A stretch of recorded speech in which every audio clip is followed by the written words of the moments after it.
My name is Justin, and I'm an addict. And thanks to my God, the steps, and the fellowship of other addicts, I'm sober, one day at a time since June 19th, 2015. And for that, I am beyond grateful. Welcome to the RICO 12 speaker meeting. We are an organization whose addictions include alcohol, drugs, lust, and sex, food, and gambling, just to name a few. We come together from all places, faiths, and backgrounds to learn the similarities of addiction and to gain tools and hope from others who are walking a similar path. We invite recovering addicts with at least 1 year sobriety and who are actively working their recovery in their respective fellowships to share their experience, strength, and hope on a live Zoom webinar each Friday at noon Central Time for 20 to 25 minutes. Then we, the live audience, get the opportunity to ask questions of the speaker for another 20 to 25 minutes. If you are hearing this meeting in recorded podcast form and would like to participate as a live audience member in the future, please go to www.reco12.com. That's RECO12.com to learn more and to submit your email address there to receive weekly invitations. RICO 12 is a self-supporting service, and we appreciate your help in keeping us working our Step 12 in this manner. We gratefully accept contributions to help cover the costs of the Zoom platform, podcast platform, web hosting, and administrative costs. To contribute, you can go to reco12.com/support, or you can click the link to PayPal in the chat of the live meeting and in the show notes afterwards. When you contribute, please specify the meeting number. This is meeting number 50. We are very grateful you are here celebrating with us and for helping us work our Step 12 by sharing RICO 12 with your recovery networks and also rating and reviewing the podcast wherever you are listening. Last week's meeting was with Kelly T, and it was a really good and vulnerable meeting. She shared some real experience, strength, and hope that really lifted me and many others. If you missed hearing that very powerful meeting or any other meeting we have done, you can listen to them in podcast form by searching for RICO 12 Speaker Meeting Podcast on virtually any podcast platform that you use. Or you can go to the RICO 12 website and find it under the link podcast. One more word about our speakers before we introduce today's speaker. When we line up a speaker for a meeting, we ask them to seek guidance on what and how to present so that they can reflect the light that they have been given from their higher power. That light will inspire hope, meaning, worth, and growth in us, the listening audience.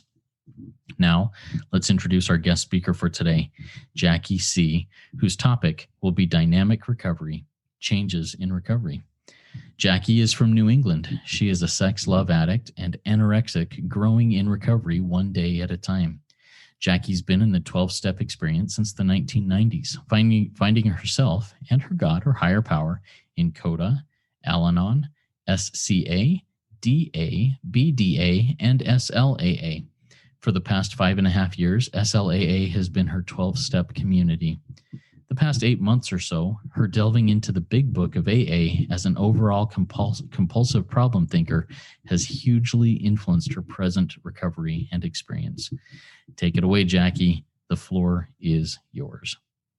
So I had this dream where I'm speaking in front of a 12-step group of people outdoors because it's COVID in my dream, and they're on some picnic benches, all 6 feet apart. As I began to speak, I needed to pause. And when I paused, everybody disappeared. Everybody, the MC, the host, everybody, the cars were cleared. And I just sat there. I stood there and I just was like, wow. I woke up and I just laughed. And it just reminded me of the performance anxiety sometimes I have, but also maybe how it's so not important. You know, who's there? It is important, but it's not important. It's not about my performance. But I still have work to do in that area. I prefer one-on-one, but when someone asks me to speak, I'll stretch because God's asking me to keep growing in my recovery. And this is one of the areas to speak for 20 minutes, 25 minutes about recovery. So it's all new. And how I go about finding what to do these days more and more is through two-way prayer and 10th step. So this morning, I asked God, I said, listen, I'm kind of nervous. And what should I speak about? And I was amazed at the answer. The answer was, since you like to have question and answers, I'm going to propose the questions to you and you're going to answer them. And so that's exactly what happened. I mean, I was so relieved. My heart began to melt. I was like, oh, I could do that. So God asked me a number of questions that we believe. My higher power asked me a number of questions that we believe that people are going to want to know, I hope. And also because of what's been happening in the pandemic, I've been listening to a lot of Big Book meetings, Q&A more than ever. So that's been also, I hope, channeled through. And also the things that my sponsees ask me, the things that I want to know from others who are on this path. So let's get to the topic, though, which I thought for me is really the core of my recovery. Dynamic change. First of all, dynamic change is redundant. Dynamic recovery. I did a little bit definition hunting on that, and I think it speaks to our fellowship. Dynamic. Listen to the definition: a constant change or activity or progress. I love the word progress. What do we always say? Progress, not perfection. That's what it means to be dynamic. A physical force or energy. Now, in our program, I align the physical force, which is my will. That's my physical force. And I align it with the spirit of the universe. That is the dynamic part. So the word dynamic to me talks about an interchange, me and my higher power, me and my fellows, me and my world. I am active. I am engaged. I am not hiding, which is my anorexia. I'm interactive. There is a relationship that is going on constantly, even when I am uncomfortable. Listen to the synonyms of dynamic: energetic, powerful, changing, influential, big part of our 12-step program. Intense, magnetic, compelling, and potent. Who doesn't want recovery like this? Who doesn't want to live a life? I know that's what led me here. A dynamic relationship is a call to change the way we live. That's what the Big Book talks about. And to work together. It's an invitation to set aside our beliefs. You just read the set aside prayer. It's one of my favorites. So that we can make sense of the world. We had to put down our substances and look at our character defects. So I just wanted to kind of couch it in that word dynamic and get to some of the questions that higher power says it's time to answer in some public forum. First of all, how'd you get here, Jackie? Why don't you share with people how the hell did you wind up doing this on a Friday afternoon? It's been a journey. I can give you the long story, but I'm learning to kind of synthesize. And my sponsor is helping me do this. I'm going to share like a 3-minute thing of what qualifies me to be in SLAA, an SLAA Big Book. About 7 years ago, I was in a woman's locker room, and a woman had her head in her hands. She looked despondent. She was crying. And she looked up. She was absolutely gorgeous and beautiful. She looked up with tears in her eyes. And she said, I just got out of a psych hospital. It happened to be in Italy. I was there for a month. I live with my parents. I'm a mess. The first thing that went through my head was, oh my God, she's beautiful. Oh my God, I want her. Oh my God, she's somehow connected to Italy. I can get my dreams met through her because I speak Italian and I want to live in Italy. All this went through my head in a split second. I proceeded to have a 7-year relationship with this woman. I was married at the time I divorced someone to be with her. This to me is one of a synopsis. It shows the patterns of my life 20, 30 years before that. That's exactly what I was doing. Impulsively reacting to me, in the guise of people, romance, sex, love, lust, relationships, whether I'm in or whether I'm out. That was quite intense. And you have this slew of fellowships that I've done that kind of brought me here to what I call really my home. My drugs of choice are for sure people, romance, love. So that's how I got here. I realized that I was really sick. I realized that I could not start. I had no choice in the matter. I was really off and running, and the way that I behaved was really quite atrocious for many years, many decades.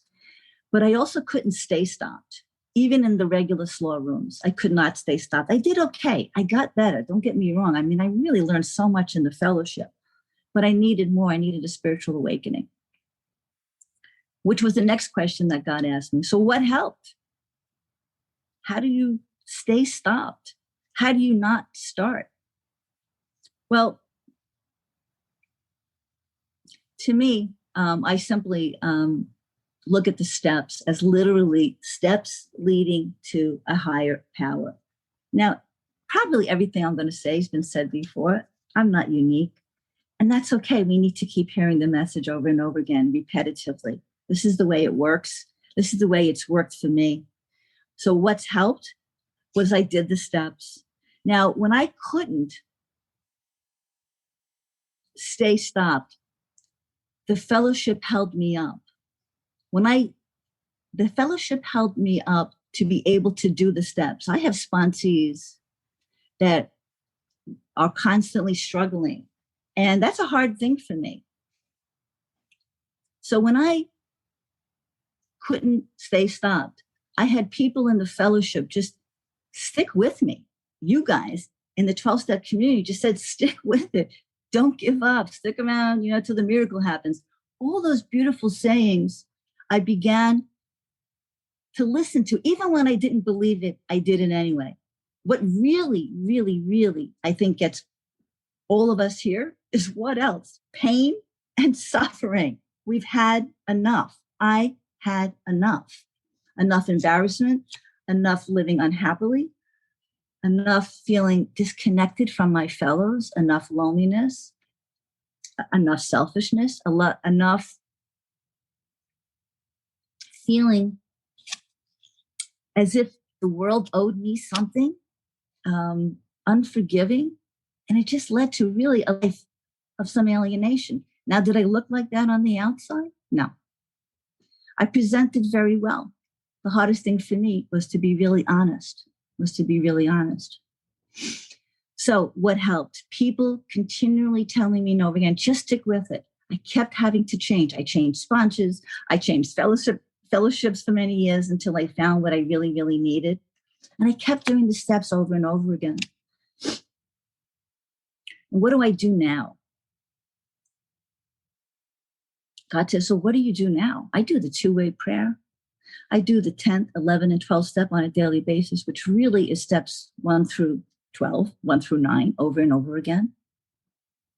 I do sponsorship. I never have enjoyed sponsorship until I found the big book. I did it before and I struggled because I'm a codependent, as part of a sex and love addict, as part of a compulsive thinker, a problem thinker. I couldn't get out of the way to allow God, to allow the blocks to be removed, to actually be of some, not only of some service, to really be of interest to my fellows. I was so full of me. And I have to say, it's a breath of fresh air when I'm not. I hear my fellows say that, like when the ego just quiets just a little, I still got mine loud and clear. I can breathe. I can relax a little bit more. Like, and I begin to see other people, the flowers, other things more and more.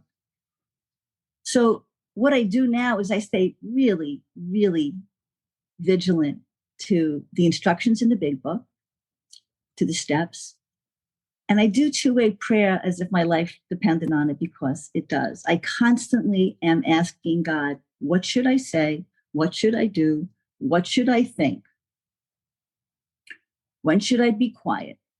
Now, for me, that was a leap first getting in to doing it. I was able to ask, and then I was able to hear a response. The part that really tripped me up, no surprise here, was the obeying part, the following through. That is what took my recovery to a new level. To relate that to the steps, that's 6 and 7 to me.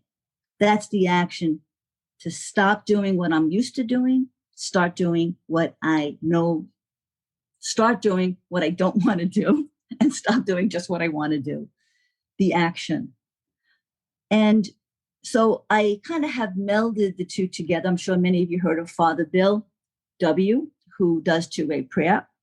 I think this is hugely important for higher power connection. But any way that it works, who cares? For me, it's the way that I have an active, dynamic relationship with a higher power. I'm going to say almost 24/7. I could feel the difference when I am not in God consciousness. I'm kind of like, I get confused. I have like a trauma brain from all the stuff, all the cortisol that happened in my life. If I don't connect with a higher power, I'm not coming from a serene place. I'm just coming from, even when I'm not in a selfish mode, I'm confused because of what occurred during active addiction for 20 years plus. Another question that came to me through God today was, what about other paths? How do they flow with the 12 steps? I get that a lot, and it says in the big book, be open to other experiences, be open to other, to religious experience, be open to religious people, be open to professional help. I'm all for it. We each have to find our own way. I found the 12 steps and I basically have integrated everything into what, to me, my higher consciousness. If God says it's okay to me and my higher power says it's okay, it's not about what the program says. It's not about what the sponsor says. It's about me and how I can be of service to my fellows. And I have to first be clear. So about other paths, if it's on your radar of loving kindness and bringing you to the ultimate, which is, let's face it, what all spiritual paths do, they bring us to the oneness of God. I'm all for it, because my sponsees are constantly asking me, but I do this, I'm a Buddhist, I'm this. I'm like, great.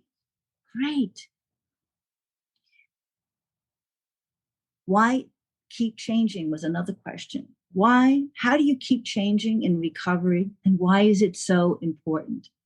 Well, I'm sure you've heard the acronym for God. There's many out there, but the grow or die. I absolutely believe it. In fact, I cannot tolerate not growing anymore. This is new.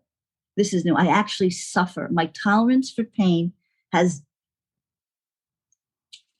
decreased. I'll never forget my first sponsor in SLAA 5.5 years ago. She's like, you have a tremendous tolerance to pain. What a reality slap. I was so grateful for her. She began to help me see, oh my God, the amount that I was taken in, giving to myself. I caused the whole thing. Like it says in step 3, I created my own misery and I can create my way out. So change is essential. The way that I look at it, I'm an addict. I'm a human being. I'm constantly in flux. I need some stimulation. I need my attention grabbed. Just like my addiction grabbed the hell out of me and my multiple drugs of choice, my recovery has got to grab me the same way. My higher power has got to grab me the same way. It needs to constantly change. At least my relationship to my higher power needs to constantly change, because I will drift. And that's a danger zone for me. So now I just accept it.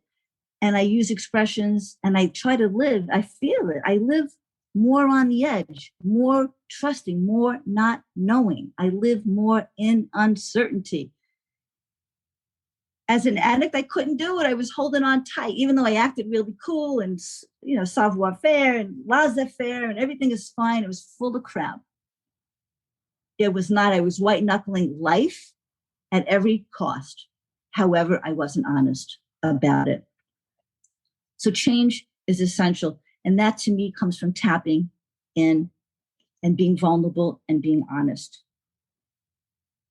Which leads to another question. Well, what about my fears and my struggles? Every day. Some days are better than others. Intimacy is a huge struggle for me as a sex and love addict and as a anorexic. Transparency. I'm recently dating again, and I'm in a nicely significant new relationship. Oh my God. To be honest and transparent with another human being, to have someone see how much I don't know how to do it, how lost I can be, how frightened I can be at times, and also how competent and comfortable I can be, the whole gamut. I've been running for that my whole life. And I joined the rooms because of that. I knew on some level I did not know how to do this thing called relationship, this thing called life, this thing called how to be a giving human being. I didn't grow up like that. I grew up every man for himself, survival. No blame on the family. They did the best they can. I love them. I found myself through admitting that I had the problem and I needed the solution. I needed a higher power. I have a lot of fears. I was so afraid to admit my fears to myself and to my fellows. Even in my last relationship, not the one I'm in now, the one that kind of led me here, so to speak, I actually chose someone who said, I don't want to hear your fears. And I accepted that. I accepted that as if that was normal. Okay, I'll just make believe I'm okay. Just fed my addiction, fed my anorexia, because I was hiding. Anorexia to me is hiding. What does it mean to live, to take the 12 steps as a way of life was another question that God said, maybe you should answer that in front of a group of people. I now embrace it, first of all. I talk about it. To take the steps, as we say, not to read about the steps, not to study the steps, but to live it. I consciously now think about it every single day. Sponsoring reinforces it. I have a community of my fellows that I talk about it with. And I literally 12-step many, if not all of my problems. I literally go through each step from powerlessness, unmanageability, finding the higher power over and over and over again. My higher power has got to keep growing. Again, my perception of it, my experience of it. Step 2 is like constant. They're all constant. I keep saying in my recovery, more God, bigger God. Because as I grow, I need more God. This addict, the other day when I was thinking I was preparing for this, I said, you know how we talk about the God hole, this emptiness within us? I don't know if this is going to make sense, but my God hole has a drain in the bottom. In other words, God keeps going down. It's not God. I let God drain out. That's why I have to keep filling up with more God and more God and more God. This works for me because it shows the active, dynamic necessity of keep filling, because it drains. God doesn't do it. I do it. That to me was a new insight. I'm really cool with it. I'll probably do some drawing and some fun things around it. 5 minutes, awesome. Where do I still struggle? To tell the truth at all times, to be vulnerable. I'm getting a hell of a lot better. And to let go of the outcome. Let go of the outcome. That's the only way that I can do something like this today, because this is not my natural thing, is to show up and truly, truly let go of the outcome. That's all I have to do. That's all I have to do. I often get asked, how do you know it's God's will? I talk about two-way prayer a lot. And, they give you the answers right in the How to Listen to God book. Is it pure? Meaning, is it right or wrong? Is it doing good or is it doing harm? Is it honest? Is it unselfish? In other words, do I want anything in return or not? And is it loving? And it has to be all four. I use that for even simple things in my life. Just simple, because I need guidelines. And I accept that today. I surrender more and more and more. What is it, how about living as a quote unquote a servant of the God of love? I never could use words like servant, succumb, surrender. That scared the hell out of me. Now it brings me peace. I rest. I use the initials IDK, I don't know, equals God, equals rest. I literally write I don't know constantly to engage my God consciousness. Because when Jackie thinks she knows, it can be very troublesome. And so it's a constant surrender and an openness and a letting go and living on the edge of not knowing and trusting that. The final thought, as I'll wrap up, this was a kind of a funny one. God said, ask yourself, did you do your best from your heart? Did you surrender and let go of the outcome? And the answer today for this talk is yes. I did my best. I surrendered the outcome. I have a desire to serve and to help and to connect with you all. And I'm going to leave it at that. Thank you so much. Awesome. Thank you so much, Jackie. I loved so many points that you made in that talk. And I'm also a firm believer, practicer of two-way prayer. And I love that you brought up Father Bill W., who has been a guest speaker with us in a previous meeting. Great man, one of my mentors in recovery.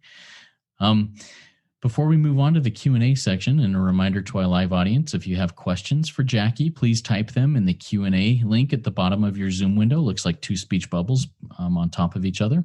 We'll get to those as they come in. But Jackie, if you could take 60 seconds or so and share a little bit about your current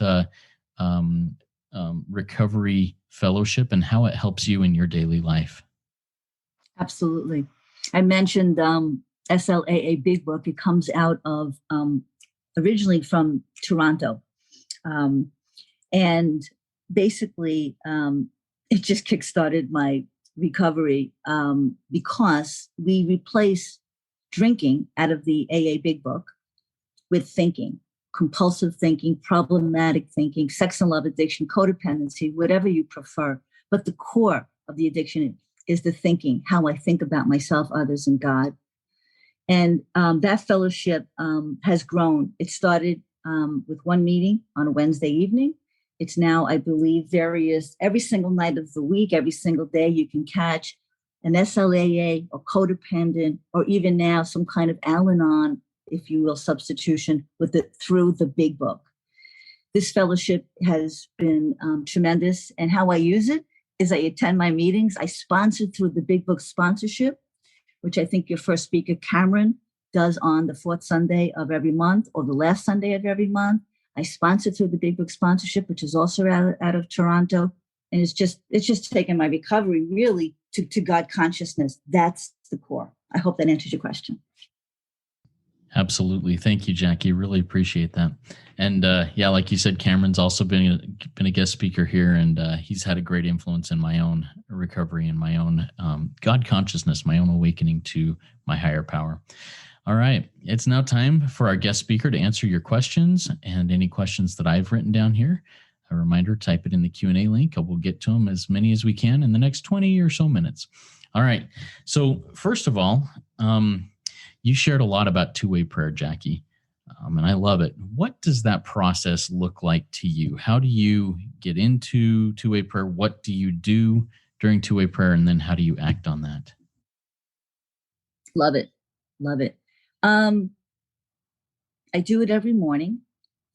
I literally center myself through some quietness, no more than 5-10 minutes of quietness. It depends. And I literally ask questions that are on my heart it could be from the benign to the most profound. And I let it flow. I let all the stuff come out. And in it, there's often some nuggets of a question or two that I know I need an answer from. And lately it's gotten so concise. The question comes right clear. Like today, what should I talk about? What should I talk about? Boom. God gave me 10 questions. Boom. I was off and enjoyed my morning. Fabulous. So this is where it gets really interesting. So then I channel that, I listen, I open, I scan it through the PHUL. Is it pure, honest, unselfish, and loving? But let me tell you where it goes further for me and really has taken my recovery. I look at that. I not only do that 4-part, I then read it throughout the day. I keep myself accountable. And the days that I do that, and I go back and say, God, you told me to do this. Am I listening? It's the listening, because this addict doesn't always want to listen. I'm like, oh, that sounds really nice at 10 o'clock in the morning. What's happening at 2 o'clock in the afternoon? So that's what I do. That's how I use it, as a flow. And then I sometimes have partners. Sometimes I go to two-way prayer meetings. Sometimes I'll just pick a partner. Right now, I'm in no partner space, an occasional meeting. I go in and out of the flow as God directs me. Thank you very much, Jackie. One of the struggles I have is going back and remembering or rereading that two-way prayer. I mean, I've got mine sitting right here on this desk behind me. That's my two-way prayer desk. That's the only thing I do at that desk. And it sits there all day, every day. And I sit here for work and whatever else. And I always forget to go back and review it. How do you remember to review it? Do you carry your written prayer with you, or do you just have an alarm set to go and do it again? Tell me about that. Both. Alarm, constantly. I sometimes set an alarm every hour to do some kind of meditation or to do some review, two-way prayer. Sometimes I'll just take a little yellow sticky and I'll take the nuggets of the prayer, the words from God, and I'll carry it with me. It's just the way it goes. I just forget. Life is full. And yet God is in my heart so much. But to go back to that needs constant reminding. Yeah. So that's what I do. Thank you so much. I'll have to, I will. I do need to just say, all right, now's the time. My alarm went off. Flip around, go read, make sure that I'm following through on the guidance I received this morning. Very good. Thank you so much. Another question that came to mind while you were sharing, Jackie, you mentioned how recovery, and I'm trying to remember exactly how you worded it, it's repetitive. We learn and hear the same things over and over again. And I hear this from people that sometimes they get frustrated. Hey, there's nothing new. There's no new material here. How do you keep things fresh in that repetitive nature of what works, at least for me and apparently for you, in recovery? Yeah. Higher power filter, higher power consciousness. I give myself permission to own it, to make it mine. That's how I keep it fresh. The words are the same. The big book doesn't change. It's, we have the 4th edition. Maybe the 5th edition will come out in 5 years. The words don't change. I'm the one who has to change my relationship to it. And I give myself permission to grow. I give myself permission to interpret. And that's the only way that I can own it and keep it fresh. It's got to have meaning for me today. And then tomorrow it's got to have a different meaning for me. It might be similar, but if I don't ask and allow, it's getting away from the rigidity, a character defect, and into trust and flow. And truly, truly walking on the edge with that. I think there's more surrender that makes that happen. Yeah. So you mentioned getting away from the rigidity. I know that for me, when I started my walk in recovery and first started working the steps, I was one who required rigidity. I needed a framework to work with, or I wasn't going to do it. I needed that. How does one change from that checklist way of looking at things? Okay, I have to do this, I have to do that, to I get to do this, or here's a new adventure, a new lesson that I learned because of the things that I'm doing? Deep question, Justin. Good question. It's a good one. That's a nugget right there. I think that's the spiritual awakening process itself. That's been my experience. I needed the same thing: control, structure, even tell me what to do. Like I said in the beginning, my fellows carried me. If you need to stay there, that's fine. That's really not what the big book is talking about. It's talking about even the slow experience of awakening. It's the constant surrendering. It's the willing to grow that I think points to what you're saying, so that we can let go.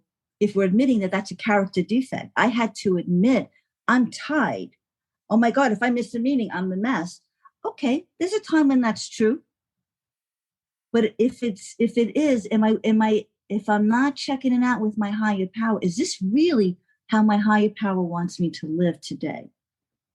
In that way, that's how I often find, no, keep growing, grow or die, stretch.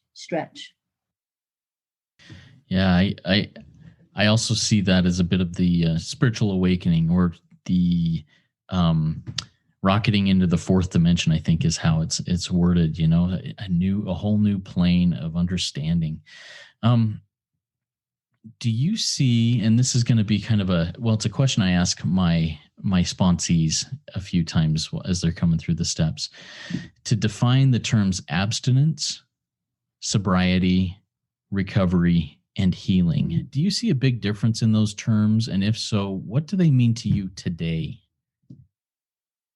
Wow, they would take some reflecting on each, because I'm a words girl, and they're important to me. And I think each one has merit off the top of my head. I find myself not using the word abstinent in my recovery this day. What was the second word? Sobriety? Sobriety is the second one, yes. I say sober, but I say sober like my thinking is clear. I use the word sobriety as like I said, I'm a compulsive, problematic thinker. So is my thinking sober, meaning clear? And the next two words? Recovery and healing. Recovery. I use the word recovery. I use the word recovered. Because the Big Book talks about we recover one day at a time based upon our spiritual fitness. I do keep the word recovery pertaining to compulsive addictions and problems. And most people in our culture kind of look at it like that, though it actually applies to anything, any recovering process. It's kind of regaining something that was lost, right? Reborn. This is nothing new.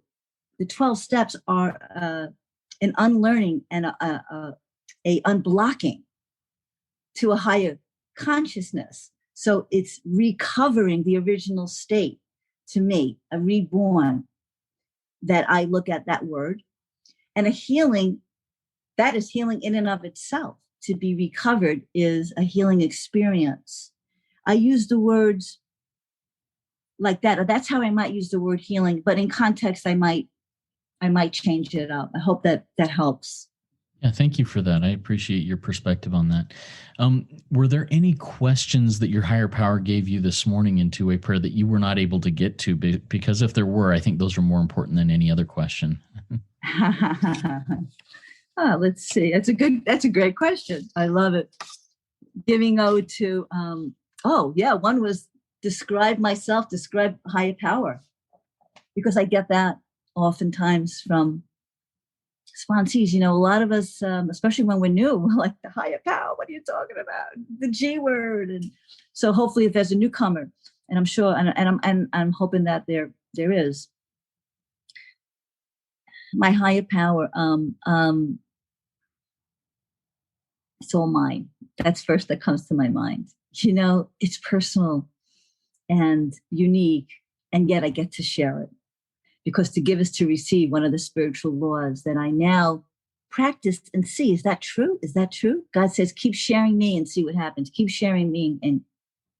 And so I basically use beautiful descriptors as an energetic experience of my higher power. Kindness. What is it like to embody kindness? That's my higher power. Truth. Tell the truth. What is it like to tell the truth? What is it like to be honest, giving, generous, tolerant, forgiving? This is the energy. I use the words, the experience of an energy of these words that we all know what they point to. And let's face it, this is a mystery. We can't really see the energy, but I find the more that I'm kind of getting awoke here, getting awakened, I actually feel it's palpable, the energy of this spirit. I know what it's like to be kind. I get excited when I'm kind, when I see a kind act. To be loving, to be accepting, to be non-judgmental. This is my higher power. My higher power has these attributes and touches my humanity. And I get to experience this higher consciousness through this connection. So that was one of the questions. Awesome. Thank you, Jackie. Do you have any final words of wisdom before we start the wrap up here?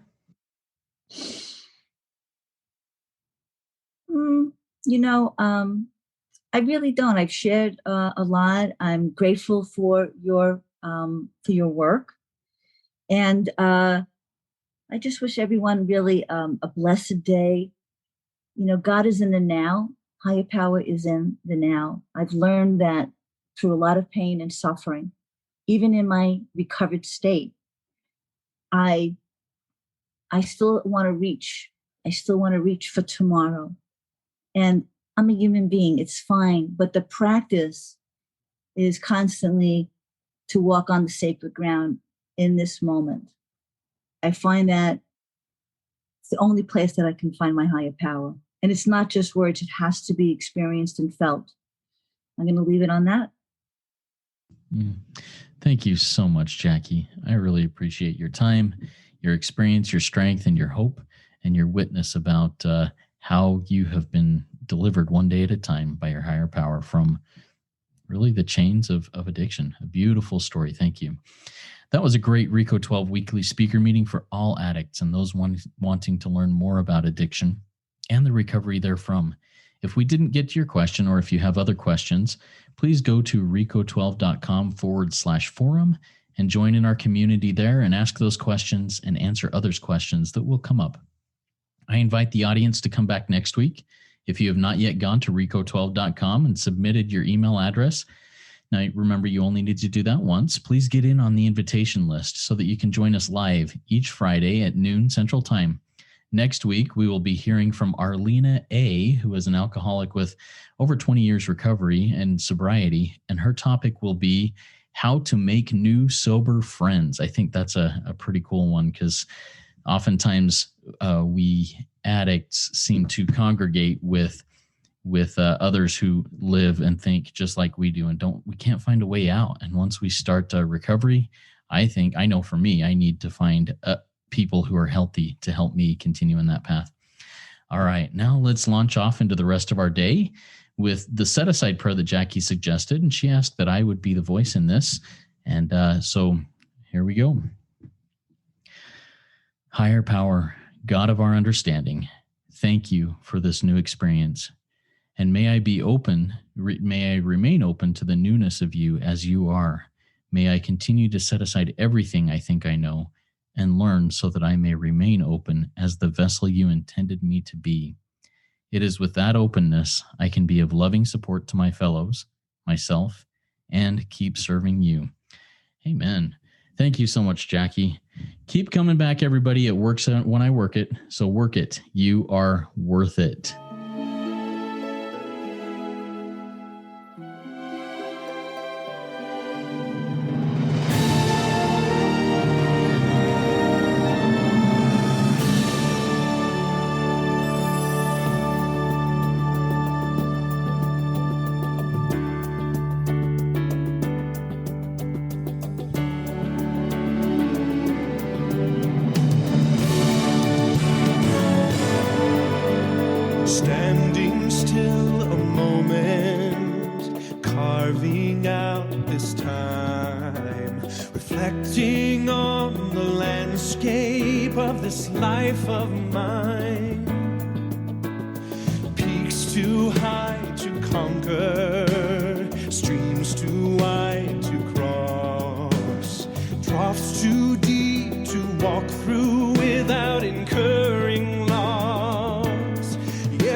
Still searching for a glimpse